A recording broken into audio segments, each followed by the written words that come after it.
Hello दोस्तों, मैं हूं नरेंद्र कुमार पटेल। आज आपके लिए लेकर आए हैं MP board class 10 exercise 5.2 question number 8वां। इसके पहले 7, 6, 5, 4 सभी सवाल बता दिए हैं। और आपको यदि गणित अच्छे परफेक्ट और अच्छे तरीके से सीखना है तो आप हमारे साथ बने रहें। गणित एक ऐसा सब्जेक्ट है कि जो अच्छे से देखता है और फिर देखने के बाद समझने के बाद उसमें प्रैक्टिस यानी कि अभ्यास करता है, उससे गणित आसानी से बनती है। गणित इतनी कठिन भी नहीं है ना, गणित इतना सरल भी है। गणित को यदि आप अच्छे से यदि उसको प्रैक्टिस यानी रोजाना एक रूटीन में काम करते हैं, उसमें लगाते हैं, उसको बार बार अभ्यास करते हैं तो गणित तो बहुत सरल है। फिर तो ऐसा होगा कि जैसे क्वेश्चन लिखा है, इसका क्वेश्चन को पढ़ोगे उत्तर आपके दिमाग में ही तुरंत आ जाएगा कि ये क्या है। ठीक, तो आपको गणित यदि सीखना है हमारे साथ बने रहें। हम आपको क्वेश्चन नंबर 8 आपको आसानी से हल करने का तरीका बताएंगे। कैसे? हम सिर्फ क्वेश्चन को पढ़ेंगे, क्वेश्चन नहीं हमें सब बता देगा कि तुम्हें करना क्या है, कर देना, वो ऐसे ही करेंगे हम। तो क्वेश्चन 8 ये है कि एक एपी में 50 पद है, अर्थात एक समांतर श्रेणी में पद कितने हैं? 50। यानी कि पदों की संख्या n का मान हमें कितना प्राप्त हो गया? 50। यहीं से समझना है। ठीक, जिसका तीसरा पद 12 है, यानी तीसरा पद 12 है, यानी A3 बराबर कितना हो गया? 12।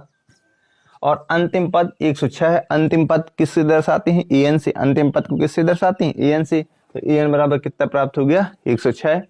इसका 29वां पद ज्ञात कीजिए। A29 बराबर आपको ज्ञात करना है। बहुत जो प्राप्त हुआ उसी को हम लिख के दे रहे हैं। तो प्रश्न से तो n बराबर हमें कितना प्राप्त हुआ? 50। जो प्राप्त हो रहा है उसी को पहले लिख ले रहे हैं। ठीक है। और तीसरा पद 12, अर्थात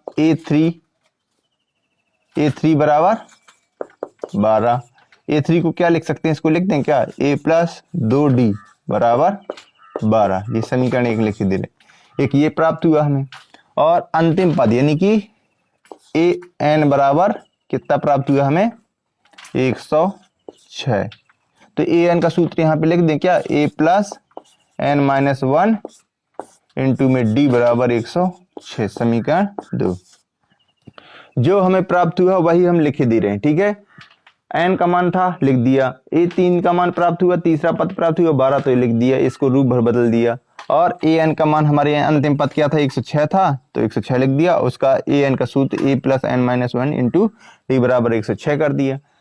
अब हमें कुछ नहीं करना, कुछ भी नहीं करना है। और यहाँ पे A29 हमें प्राप्त करना है, तो ये हम यहाँ लिख दे रहे हैं। ठीक है।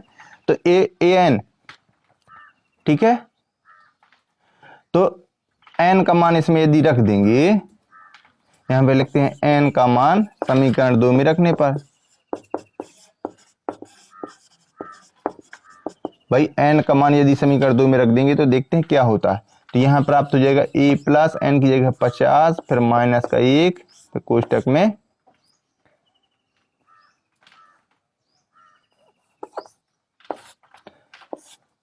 d बराबर 106।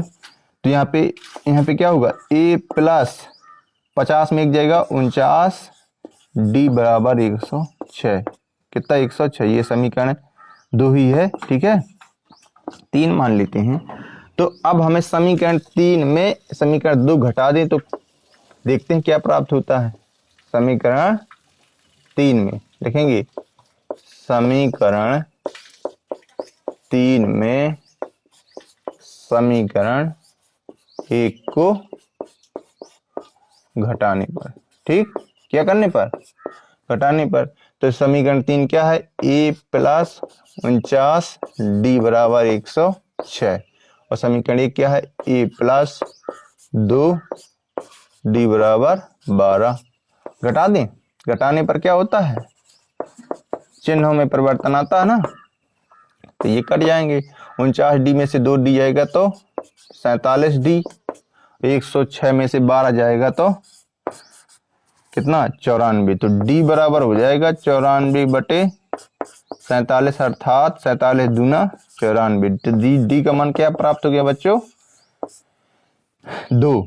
अब हमें कहीं a का मान और प्राप्त कर लें तो आसानी से हमें 29 का प्राप्त कर लेंगे। तो a का मान प्राप्त करने के लिए यदि समीकरण d का मान 1 में रख दें तो लिखेंगे d का मान समीकरण 1 में रख दो या 2 में रख दो, किसी में भी, या 3 में, 1 में रखने पर जिसमें कैलकुलेशन कम होती है उसमें रखा करें, ठीक। तो समीकरण 1 में रखेंगे तो समीकरण 1 क्या है, a प्लस 2d बराबर 12। तो a प्लस 2d का मान कितना प्राप्त हुआ हमें, 2 बराबर 12। a प्लस 2 दूना 4 बराबर 12। a बराबर 12, a प्लस का 4 है तो पक्षांतर हो जाएगा, तो माइनस का 4, a बराबर हो जाएगा 8।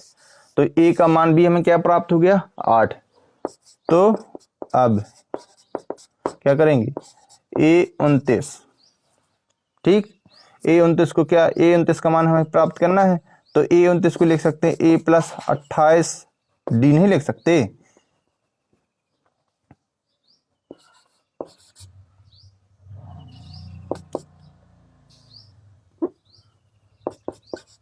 तो ये फिर क्या हो जाएगा, यहाँ पे a29 को लिख सकते हैं a बराबर a प्लस 28d। तो a29 बराबर हो जाएगा, a का मान कितना है हमारे पास, 8 प्लस 28, और d का मान कितना है, 2। तो a29 बराबर 8 प्लस 28 दूना 56। तो a29 बराबर 56 8 64। ये आएगा 29 में नंबर पद का मान। आंसर कितना आसान है भैया। आप यदि an का मान पहचानना सीख गए, a का मान निकालना सीख गए, d का मान निकालना सीख गए, तो प्रश्नावली 5.1 और 5.2 में किसी भी प्रकार को आपको दिक्कत नहीं जाएगी, ये हमारा कहना है। आप ज़्यादा से ज़्यादा वीडियो देखें, दोस्तों को शेयर करें और बताएं कि ये इस प्लेटफॉर्म में बहुत ही अच्छे प्रकार के आपको गणित पढ़ाई जा रही है। गणित के साथ साथ आपको कक्षा 9 की भी गणित है 10 के साथ साथ, और साथ में हिंदी व्याकरण जो कंपटीशन लेवल की, यानी कि जो आपके घर में कोई दीदी भैया कोई भी तैयारी करते हैं तो उनको आप बता सकते हैं बहुत ही मस्त तरीके से। इसके बाद हिंदी ग्रामर के बाद हम एक नया टॉपिक भी लेके आ रहे हैं, नया सब्जेक्ट।